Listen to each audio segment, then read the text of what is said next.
shitty the fucking box art on this is. Oh my god, this fucking...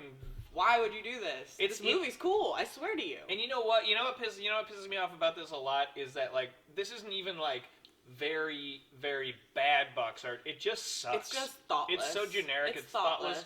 Yeah, and it's even like got the suspended animation people in the background, and then they just fucking Photoshop their giant fucking heads of the stars, and you'll see that in all kinds of box art. That's how they do it. That's how they do it. So it's like if you saw this, you might not grab it because the box art might not grab you, but there are some box art that is really beautiful, and that's something you miss out when you're just watching stuff on streaming networks. Absolutely, and so this is something I think we're going to make a regular segment out of, which is we're going to kind of show off some box art. All right, I'm going to go first.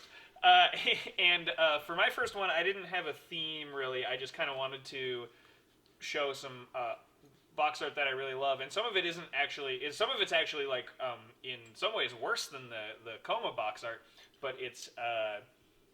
it's interesting. Yeah, but there's like bad, and then there's like someone just didn't give a fuck. My first one's it's 3 actually, and it is 3. It's not PM Entertainment yet, but it's City Lights Entertainment. Joseph Merhi is the director of all of these. Look up PM Entertainment. Richard Pepin and Joseph Merhi made these. They made a ton of like 80s actioners and stuff. But these ones, there's like these shot on video, these down and dirty shot on video movies. Anyway, they're all great, but a lot of them are only on VHS still. They're hard to find. We've got copies of all of them. The first one is this box art for Fresh Kill. This is in my top 5 shot on video movies. Weird cross. It's like a shot on video. It's almost like Scarface sort of thing. It's like at some Scarface points. And then like kind of After Hours. It's After Hours crossed with Scarface, but shot on video. It's fucking great. It's got these like airbrushed legs, and then like a steak with like a knife in it and blood, and the knife is painted, but the steak is a real photo, and then there's money. And this is one of my favorite covers of anything ever, because like I don't know what this tells you about the movie, but it's awesome. Steak and like crumpled up money. It's a steak. It's so good. Okay, so my next Joseph Merhi box art, and this is a movie I haven't actually seen, but I think Rich has seen it. It's called Mayhem. This one just fascinates me, and it is it has a whole bunch of stuff about child molesters and dope pushers and stuff on it, and so the cover is also like indicative of that kind of thing. It's got like a teddy bear that's like blown apart, but is covered in blood. It's like the teddy bear's head has been blown off. And it's got like a smoking shotgun here or something. I don't know if the teddy bear committed suicide or what, but it is a fucking awesome cover. The third one is LA Crackdown. There's 2 LA Crackdowns. LA Crackdown 2 actually has a great extended scene where the main character goes shopping for what feels like half the movie. It's fucking amazing. But LA Crackdown, and this is sort of just, it's like not more generic than the others, but it's like got the gun with the bullets, and then like a big old pile of cocaine, the money roll. I don't know. It tells you everything you need to see, and I feel like this is like kind of what box art should do. Yeah. Posters and stuff. It's like that sells me on the vibe of the thing. It doesn't have to have the big fucking Michael Douglas head on there. I mean, Michael Douglas isn't in this, but this one I actually have a story for. This Cheap Thrills.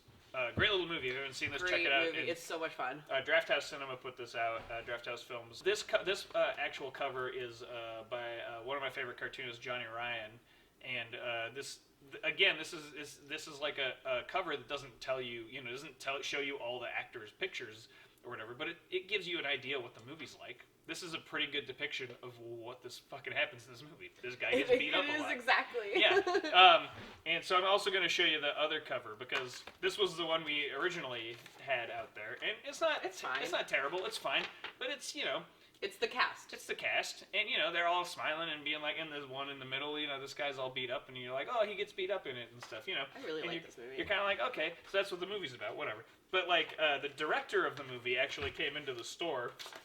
And he was like, hey, I directed this movie. Can I sign one of these? And he's like, do you want me to sign this cover, or do you want me to sign the cool side? And I was like, so I moved all the stickers, all of our rental stickers from the other side, and was like, I want you to sign the fucking Johnny Ryan one.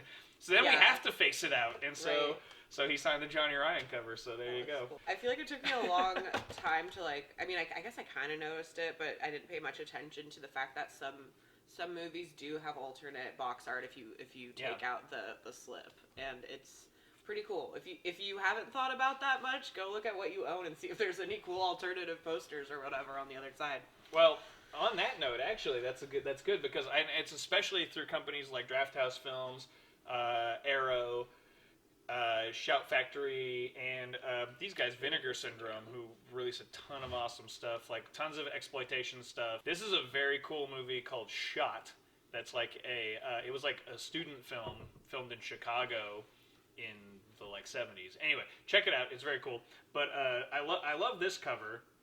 It's kind of just these like hard ass looking cops. It's like a cop movie, but it's like independently made. But on the other side, it's got like this like crazy like cartoon sketch, you know. And I think this was like the original like poster art for when they made the movie and showed it. They were like, come check out our movie. Here's the box art. Here's the poster. And this was like the poster, and it's like this fucking gun blowing away a cartoon guy. It's like R. Crummish and stuff. Kind of like real underground cartoon vibe going on here. Great scene of a guy making fried chicken in this too. So I have a bunch here. I decided to do only Criterion Collection covers. As you know, Criterion puts out stuff that they feel like is important and needs to have a better transfer, like extras and even newer stuff that they just feel like should be in their canon or whatever. They also, I feel like, are known for their beautiful cover art. Yeah.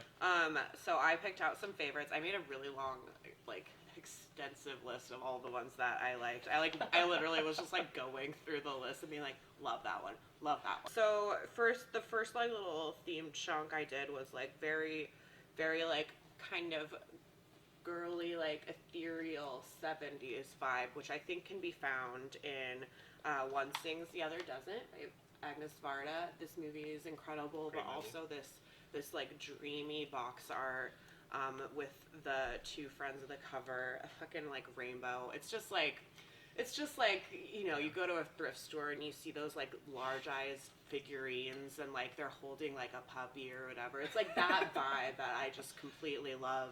Similarly, Altman's Three Women has that same energy and like the very like kind of pastel, dreamy, but also mysterious. Like Well, also like almost like they're ghosts or something. if anyone ever tells you too that like Shelley Duvall is like weird looking or whatever, I think she's just gorgeous. Also, especially in Three Women. in Three Women, yeah. In Three Women, and in that other Altman movie where that kid from Harold and Maude is in it too.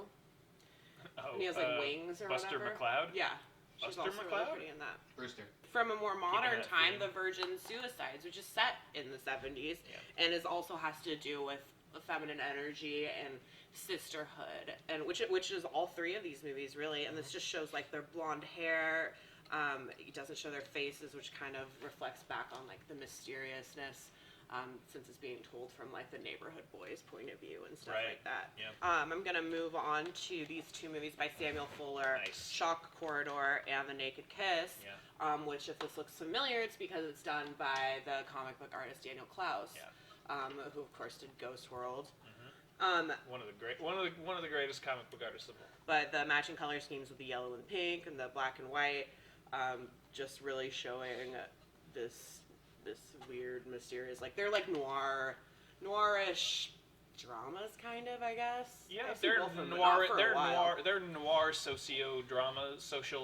Yeah, you know, social but, dramas for sure. Like that's Fuller's like that was kind of his deal. He was a newspaper man before he became a filmmaker. Before kind of like Americana, like this town and how they deal with different things, basically. Which is also like Daniel Klaus, kind of. Oh, yeah. Similarly,